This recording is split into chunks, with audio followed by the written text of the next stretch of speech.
Fasting என்ன செய்யணும்னா உங்களை தூக்கி நிறுத்தாது, உங்களுடைய குறைகளையும் தூக்கி நிறுத்தாது, உங்களுடைய நிறைகளையும் தூக்கி நிறுத்தாது. கண்கள் தேவன் நம்மளை பதிக்க வைக்கும்.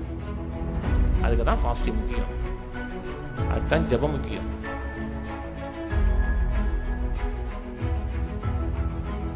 அவர்கள் ஜனங்களிடத்தில் வந்த பொழுது ஒரு மனுஷன் அவரிடத்தில் வந்து அவர் முன்பாக முழங்கால் படியிட்டு, ஆண்டவரே, என் மகனுக்கு இரங்கும், அவன் சந்திரரோகியாய் கொடிய வேதனைப்படுகிறான், அடிக்கடி தீயிலும் அடிக்கடி ஜலத்திலும் விழுகிறான்.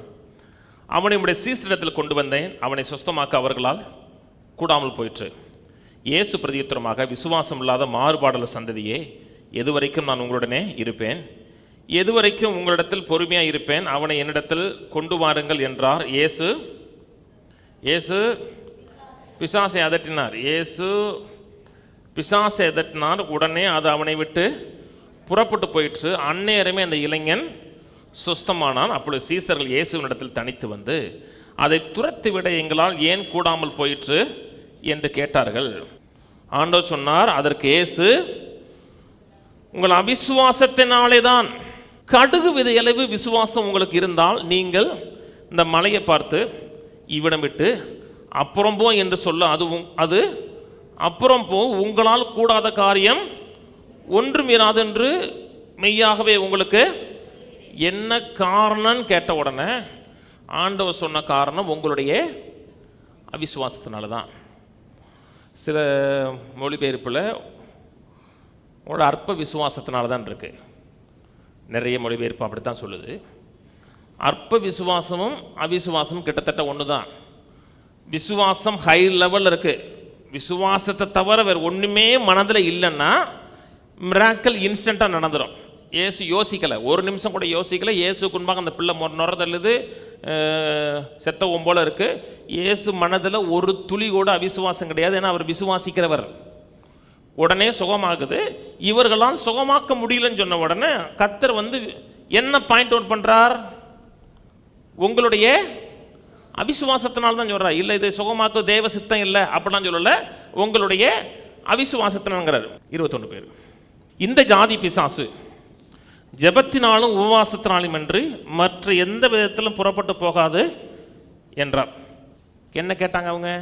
எங்களால் ஏன் சுகமாக்க முடியல அப்படி கேட்ட உடனே, உங்களோட அவிசுவாசத்தினாலேயே, கடுகளவு விசுவாசம் இருந்தால் கூட இந்த மலையை பார்த்து பெயர்ந்து சமுத்திரத்தில் போன்னு சொன்னால் அப்படியே நடக்குன்னு சொல்லிட்டு, இந்த ஜாதி பிசாசு ஜெபத்தினாலும் உபவாசத்திலும் என்று வேறெங்கிலும் புறப்படாது. அது என்ன ஜாதின்னு சொல்கிறேன். இந்த பிசாசு ஜெபத்தினாலும் உபவாசத்திலும் என்று மற்ற எந்த விதத்திலும் புறப்பட்டு போகாது. இவங்கள் பிணியாளர்களை குணமாக்குவதற்கு, பேய்களை விரட்டுவதற்கு ஆத்தரைஸ்ட். அவங்க அதிகாரம் பெற்றிருக்கிறாங்களா? மத்தேயு 10 வந்து அவளுக்கு அதிகாரம் கொடுத்தாரு. சகல அசுத்தாவிகளையும் நோய்களையும் வியாதிகளையும் குணமாக்குவதற்கு அதிகாரம் கொடுத்துருக்கிறாரு. அந்த 70 பேரும் உடைய நாமத்தினால பேய்கள் ஓடுதுங்கிறாரு. இவங்கெல்லாம் வார்த்தையை கேட்டவங்க வேற. எல்லாம் கவனிங்க, அவிசுவாசம் வார்த்தையை கேட்கலன்னா விசுவாசம் வராது. மார்க் 6 ஆண்டவர் அந்த இடத்துல அநேக அற்புதங்கள் செய்ய முடியல. அவள் அவிசுவாசத்தை கண்டு ஆச்சரியப்பட்டுன்னு சொல்லிட்டு அந்த வசனம் எப்படி முடியுதுன்னா, கிராமங்கள் தோறும் சென்று அவர் வார்த்தையை பிரசங்கித்தார் இருக்கு. இயேசு எப்படி அவிசுவாசத்தை போக்குனாரு? வார்த்தையை பிரீச் பண்ணார். இந்த 12 சீசர்களும் வார்த்தையை கேட்டவங்களா? கூட இருந்தவங்க. வசனத்தை கேட்கறதுனால விசுவாசம் வரும். அதோட இன்னொரு காரியம் நடக்கணும். இயேசு அதே ஜாதி பிசாசு தான் இயேசு வரட்டினார். இந்த ஜாதி பிசாசுனார் இல்லையா, அந்த பையன் இயேசுக்கு முன்னாடி வந்தவொடனே அந்த பிள்ளை அலக்கழிக்குது. ஒன்று இயேசு வந்து முழங்கால் போட்டு ஜெபம் பண்ணாரா? நாம் ஜெபம் செய்ய கடவோம் அப்படின்னு ஜெபம் பண்ணாரா? அப்புறம் இயேசு இல்லை, நம்ம எல்லாரும் உபவாசம் பண்ணுவோம், ஒரு 7 செவ்வாய்க்கிழமை ஃபாஸ்டிங் ப்ரேயர் இருக்குங்க சர்ச்சில், இவங்க பையனை கூட்டிகிட்டு வா அப்படின்னு சொன்னாரா? இயேசு ஜெபம் பண்ணல, இயேசு உபவாசம் பண்ணல. பேய் ஓடிச்சா? ஓடிச்சு. ஆனால் இயேசு என்ன சொன்னார்? இந்த ஜாதி பிசாசினர். இந்த ஜாதி பிசாசு என்னன்னா, சுற்றி என்ன பார்க்குறோமோ அதை பார்க்கறது. இவர் பலரை சுகமாக்கியிருக்காங்க, பல வியாதியசில் சுகமாக்கியிருக்காங்க. இப்போ இந்த பிள்ளை பக்கத்தில் கை வைக்கும் பொழுது வலிப்பு உண்டாகுது. வலிப்பு உண்டாகும் பொழுது கர்த்தர் சொன்ன வார்த்தையை பார்க்கலும் தான்ங்கிற எண்ணத்தை நம்ம சுகமாக்க முடியுமாங்கிற எண்ணம் வருது. எப்பவுமே நீங்கள் யாரையுமே சுகமாக்கல, கர்த்தர் தான் சுகமாக்குறார். இன்னொரு முக்கியமான காரியம், கொஞ்சம் பின்னாடி வாங்க, மார்க் 9:29 வருவோம். அதற்கு அவர், இவகை பிசாசு ஜெபத்தினாலும் உபவாசத்தினாலுமே அன்றி மற்றெந்த விதத்திலும் புறப்பட்டு போகாது என்றார். பின்பு என்ன செய்யப்படுகிறது? உடனே மார்க்கில் ஒரு கண்டினியூஷன் இருக்கும். மார்க் சுவிசேஷத்தில் உடனே சம்பவம் நடக்குது. கொஞ்சம் தள்ளி போனீங்கன்னா 33 வசனம்.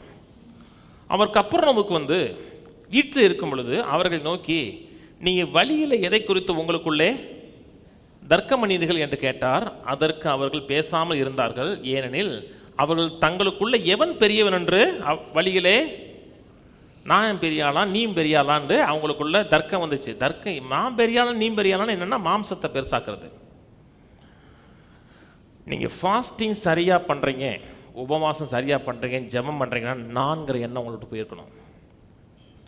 நான் 20 நாள் உபவாசம் பண்ணியிருக்கேன் அப்படின்னு உங்கள் உபவாசத்தை என்னைக்கு நீங்கள் மேன்மை பாராட்டுறீங்களோ உங்களுக்கு அந்த ஜாதி பிசாசு இருக்குன்னு அர்த்தம். ஜாதி பிசாசுனா உங்களை முன்னிறுத்தக்கூடிய ஜாதி பிசாசு. நான் ஜெபம் பண்ணுறேன், நான் உபவாசம் பண்ணுறேன், நான் எல்லா உபவாச கூட்டத்துக்கு போயிடுவேன், போயிட்டு வந்து என்ன செஞ்சீங்க நீங்கள்? நீ ஒன்றுமே நடக்கலையே உங்கள் வாழ்க்கையில். ஏன்னா உங்களுக்கு பாயிண்ட் என்னென்னா, நான் பெரிய ஆளுன்னு காமிக்கிறேன் உங்களுக்கு. நான் இவ்வளோ உபவாச கூட்டத்தை பண்ணேன், இவ்வளோ உபவாசம் பண்ணேன், இவ்வளோ ஜெபம் பண்ணுவேன், நல்லா கரெக்டுங்க. இப்போ உங்களோட மைண்டில் என்ன இருக்குது? நீங்கள் ஒரு ஆவிக்குரிய ஆழ்ந்து 4 பேருக்கு முன்னாடி காமிக்கணும். என்றைக்குமே உபவாசம் பண்ணும்போது முதல் காரியம் என்னென்னா, உங்களுடைய சுயத்திலிருந்து கவனம் எடுத்து ஸ்பிரிட்டுக்குள்ளே கொண்டு போகிறீங்க கவனத்தை. ஏசு உபவாசம் இருந்தாரா? 40 நாள் இருந்தார். பிசாசு சோதிக்கிறான், நீ தேவனுடைய குமாரனை ஆனால், நீ தேவனுடைய குமார், நீ ஒரு ஆளுன்னு அது செய்யினர். நீ ஒரு ஆளா தேவனுடைய குமாரனா அப்படின்னா என்ன செய்ய? அவனோட செய்யலை. நீங்கள் இதில் நிறைய காரியம் இருக்குங்க. நான் ஒரு பாயிண்ட் சொல்கிறேன். நீங்கள் கரெக்டாக ஃபாஸ்டிங் பண்ணுறீங்கன்னா எப்பவுமே உங்களை நிறுத்த மாட்டீங்க, கர்த்தரை முதல்ல நிறுத்துவீங்க.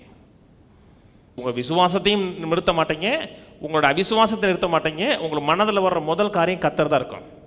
ஃபாஸ்டிங் என்ன செய்யணும்னா உங்களை தூக்கி நிறுத்தாது, உங்களுடைய குறைகளையும் தூக்கி நிறுத்தாது, உங்களுடைய நிறைகளையும் தூக்கி நிறுத்தாது. கண்கள் தேவன் நம்மளை பதிக்க வைக்கும். அதுக்கு தான் ஃபாஸ்டிங் முக்கியம், அதுக்கு தான் ஜெபம் முக்கியம். ஆவி சொல்கிறது மாதிரி மனது நடந்துச்சுன்னா அது சக்ஸஸ்ஸு. சரீரம் சொல்கிற மாதிரி மனது நடந்துச்சுன்னா அவிசுவாசம் ஸ்டார்ட் ஆகிடும். சரீரம் வெளியிருந்து இன்ஃபர்மேஷனை கொடுக்கும், விசுவாசம் உள்ளேருந்து இன்ஃபர்மேஷன் கொடுக்கும், தேவன்கிட்ட கொடுக்கும். விசுவாசத்தை ட்ரீட் பண்ணுங்க, அவிசுவாசத்தை பட்டினி போடுங்க.